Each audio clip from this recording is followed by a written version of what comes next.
Listen, I think December is always a joyous time in anybody's life, and for us, the Fillies Guineas does sort of make us remember the late Tony Tabor. Unfortunately, you know, from racing in South Africa's point of view, he was involved in South African racing only a little while before he passed away, but obviously his involvement in Zimbabwean racing goes back his whole lifetime, and he served with distinction on most boards, came down to South Africa, and before we could really get Avontuur going, he couldn't really see the fruits of all his dreams.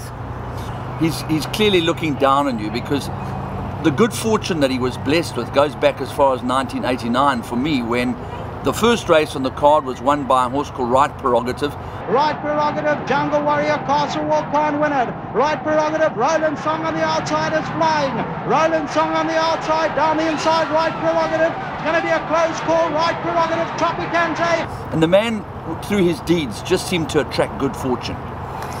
Yes, I think he was lucky in a lot of things, but he was very, very generous, and he had a wonderful saying: if your hands were open to give, they were open to receive. He ran his life like that, and everybody he touched worked for him for years.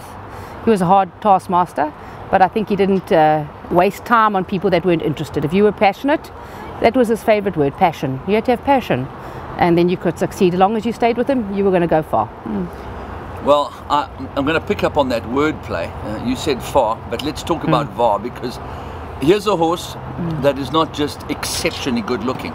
Here's a horse that has a temperament no textbook could ever epitomize. It just is the most remarkable horse, and he's produced some great horses, probably the greatest horse we've seen since Horse Chestnut in Variety Club.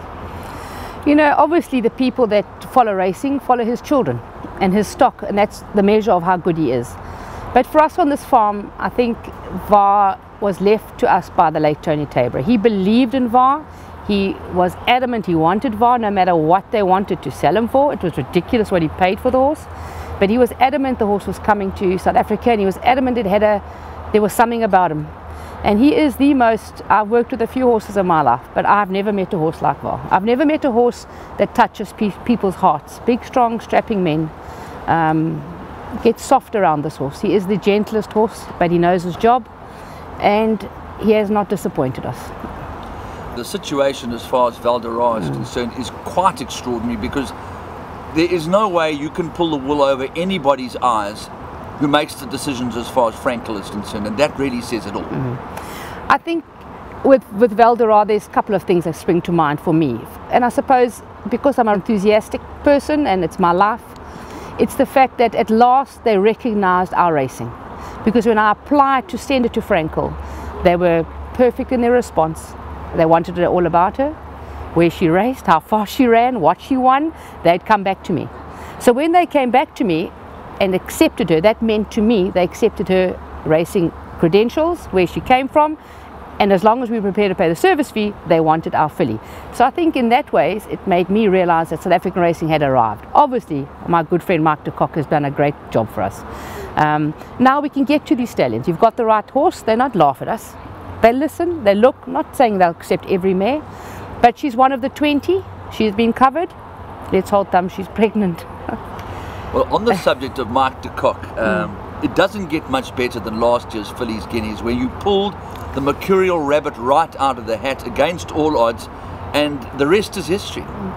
You know, Mike is a lot of people's friends, but he really is a dear friend of mine personally, and I've really wanted him to win the Fillies Guineas, and he's run second, and he promised me that he'd come and take the money from me that year, but I had to draw him good draws, and yes, it was literally luck of the draw. I pulled him 1 and 2, and he arrived and he won it. So I'm delighted, because he's been a loyal supporter from the word go. I think it's very easy to get stuck on VAR for a very long period of time. There is so much to talk about, but let's talk about his stable companion, a horse with a worldwide reputation, a horse with enormous credentials, and a horse that I'm sure you're looking forward to seeing his horses run here in South Africa. I think, Andrew, from my point of view, I cannot believe that Avontuur in Somerset West, South Africa, has those two stallions standing here. They could be in any country, they could be in America, the best studs in the world. Oratori is a coup of note. I hope we can keep him here. You know, with that credentials of his overseas winning races, that he's the top 10 sire in Europe. He's been as high as 3rd. That horse is standing in Africa. So we're going to give him enough mares this year in case we see him go. He's fitted in perfectly. He's an absolute gentleman. I can only but send kudos to the people that have raised him and looked after him his entire life, because he's a gentleman. He compliments VAR. I cannot believe I've got both of those 2 kind horses here. I could have had difficult horse. We're a very small farm. Everything's very small and compact. And he just fitted in. It was like meant to be. I don't know if there's a spiritual thing on this farm, because, you know, the farm runs on a very, very spiritual way, the family. I don't know whether there's a divine intervention here. I have no idea. But I couldn't have asked for 2 better horses to work for. They're both getting 120 mares. We're well into the season. They look $1 million. They're professionals. Very blessed to have 2. I don't mind feeding them every day. Yeah. Let's talk very briefly about Pippa Mickleburgh, because what you've done with the Fillies Guineas is something that has been heralded and lauded right around the country, right around the world, because your zest, the Tony Taborer enthusiasm and passion has shone through here. Listen, if you're not going to do it properly, don't do it at all.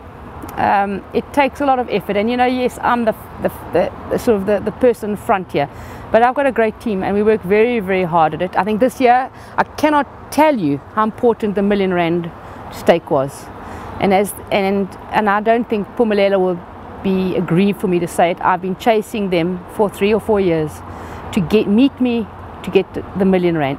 It's the least we could do. So for me, that's a great achievement. You know, that's costing the company a lot of money, but I think we've lifted it. We're going to be sold out this year. It's phenomenal. The race day is going to be even bigger than better, and I just think it does show to other sponsors you can do anything, but it just takes effort. Kenilworth's got the facilities. I think we just need to help the sponsors when we get them on board to achieve the day they want to achieve. So maybe we lack in that department. Once we've got them on board, we maybe drop the ball a little bit. Having been on the board, I know it's not easy to help the sponsor and hold their hand all the way, but a lot of the time the sponsor doesn't know anything about racing. Yeah. So we need to sort of nurture that part of the sponsor's commitment. We know about racing on this farm, so it's easier, but cheapers, it's a lot of effort. But this year's going to be a crackerjack, you know. It's I just know we're going to get up-country horses coming down, and the weather's going to be great. And we've upped the ante. We've got a after party as well now. The support I get from everybody, I mean, we sell out so early. I mean, really, it's all our connections, and I mean, they love coming and they don their hats and they have a ball. So we're looking forward to it.